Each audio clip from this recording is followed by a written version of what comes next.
এই সাপটা খাবার খেলেই তার শরীরটা অটোমেটিক বড় হতে শুরু করে, কিন্তু তার শরীরটা বড় হলেই সে তার লেজটাকে কেটে একটা রাক্ষসকে দিয়ে দেয়। সে অনেক বছর ধরেই এমনটা করছিল।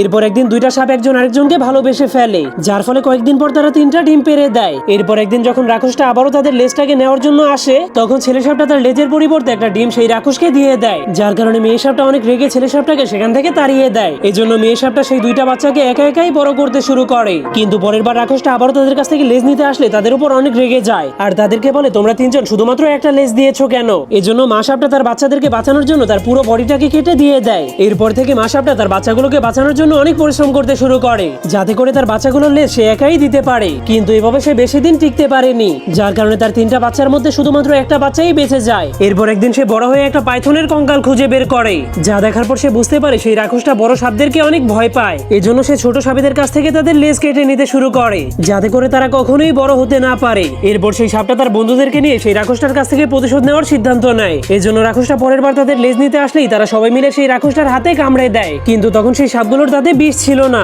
এজন্য রাক্ষসটা সহজেই বড় বড় সাপগুলোকে মেরে ফেলে, কিন্তু তখনই মরে যাওয়া সবগুলো সাপের হাতে বেঁচে যাওয়া একটা সাপের দাঁতের মধ্যে ঢুকে বিষে পরিণত হয়ে যায়। এরপর সেই সাপটা রাক্ষসটাকে তার বিষাক্ত দাঁতের মাধ্যমে কামড় দিলেই রাক্ষসটা মরে যায়।